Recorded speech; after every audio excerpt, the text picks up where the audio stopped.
halfway through the first 10 days of the blessed month of Ramadan. And soon we'll be getting towards the end of the first 10 days in the next couple of days. And these are the days of Rahmah, as the hadith of Nabi alayhi salam describes. Of course, the Rahmah of Allah descends throughout the entire month of Ramadan. But a person needs to be very much amongst the recipient of the Rahmah of Allah Azza wa Jal when it descends. From the dua that we are going to cover today, ayah number 41 of Surah Ibrahim, it's a concluding dua of the series of dua in this surah.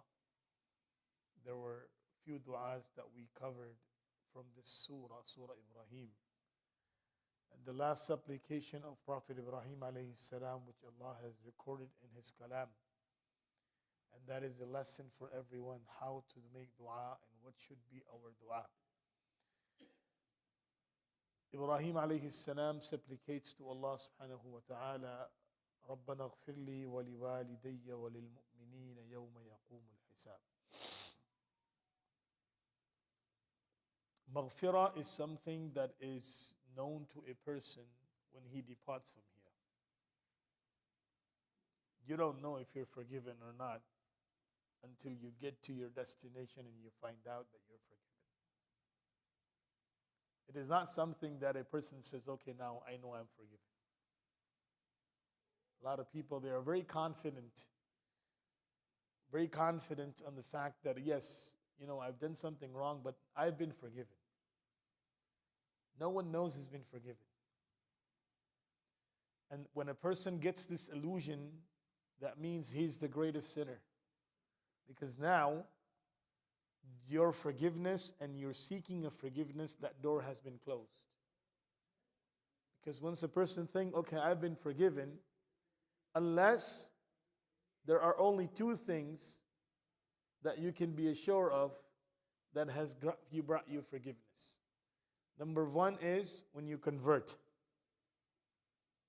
When a person is practicing another faith and now he accepted the faith of Islam. That is a new start. That for sure that this person has been forgiven. The second is when Allah gives you the opportunity to perform Hajj. فإن الإسلام يهدم ما كان قبله وإن الحج يهدم ما كان قبله وإن الهجرة تهدم ما كان قبلها. As the Prophet ﷺ said, that Islam removes all sins of the past. Hajj removes all sins from the past. And hijrah, migration, removes all sins from the past. So from these three scenarios, we can't be entitled of the two because hijrah is no longer there.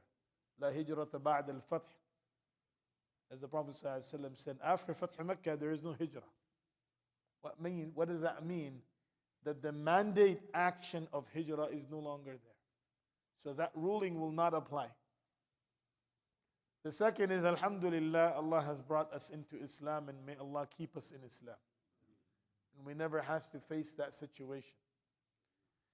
Now, the third thing is Hajj, and that is based on condition. It is not that any Hajj is going to become the source of forgiveness. Al-Hajjul Mabrur. It is the Hajj which is accepted. And that is only conditioned with Allah. How do you know that your Hajj is accepted or not? So forgiveness is something that you will know at the time of your departure. And that's going to be at the time when you stand up in front of Allah subhanahu wa ta'ala. So Ibrahim alayhi salam is making supplication to Allah, رَبَّنَا اغْفِرْ لِي, oh Allah, forgive me. And along with me, who are the people that I'm seeking forgiveness for? وَلِوَالِدَيَّ. And Allah, forgive my parents. Dua for your parents is part of your obligation. That's a part of the obligation of every person. that every time when you raise your hand, when you make supplication, you should make supplication for your parents. Because you are making dua to Allah, you are worshiping Allah, that is because of their blessings. And that's a very important thing. This is why Rasulullah sallallahu alayhi wasallam said that every outcome of sin has been kept for the compensation on the day of judgment except disobedience towards your parents. Because that sin is such that not only you get it in the life of your after, but it comes to you in this dunya. It destroys you in this dunya. And that is a very important lesson, because today's day and age and the environment that you and I live in, that doesn't teach respect towards parents. That only teaches that parents have an obligation towards you. So if your dad is bringing food to your table, that is his responsibility. He ain't doing me a favor. That is the concept outside.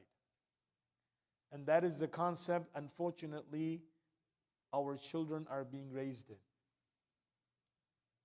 And that is a very problematic concept. Islam did not bring that concept. Islam brought the concept of service, khidmah. Islam brought the concept of serving them till the last minute. So that's why the minimum you can do is make dua for them. That's the minimum you can do. So this is what Ibrahim alayhi salam is teaching. Whenever you make dua for yourself, make dua for your parents. And then, walil mu'mineen, all the believers. Oh Allah, forgive me, my parents, and all the believers. And you may ask, why do I have to ask forgiveness or make dua for all the believers? Because their forgiveness is your success. This is what one body does. As the Prophet ﷺ gave example of this ummah as jasadun wahid, one body. And if you have pain in one part of your body, you're going to make dua for it. And the greatest thing is when you make dua for the ummah, Allah accepts your dua. And Allah subhanahu wa ta'ala grants you. The hadith of Nabi sallallahu alayhi wa sallam, the person who makes dua of forgiveness for the entire ummah, Allah forgives his sins equivalent to the numbers of Muslims existing on earth. Equivalent to the numbers of mu'mineen existing on earth. Allahumma ghfir lana wa lil mu'minina wal mu'minat wal muslimina wal muslimat. The riwayat of Tabrani. The person who recites this dua, Allah will forgive his sins equivalent to the numbers of Muslims there on earth. So when you are making this dua, Rabbana ghfir li wa liwalidayya wa lil mu'minina. And where does this forgiveness matter? Yawma yaqumul hisab, when the reckoning is happening, when hisab. And that's why there are so many names of the day of judgment that Quran mentions, and in this specific location is Yawma yaqumul hisab, when the reckoning starts. And when Allah has forgiven you at the time of your reckoning, Nabi sallallahu alayhi wasallam said that if you have been forgiven at the time of your reckoning, then you've been granted Jannah. Man nuqish al-hisab faqad halak. Because whose hisab has been opened, he's destroyed. He doesn't have anything to give account of his actions. And the one who has been forgiven and overlooked at the time of hisab, then this person has been granted Jannah. So Allah, when you open my book of deeds and you're about to take my hisab, forgive me and those who are associated with me.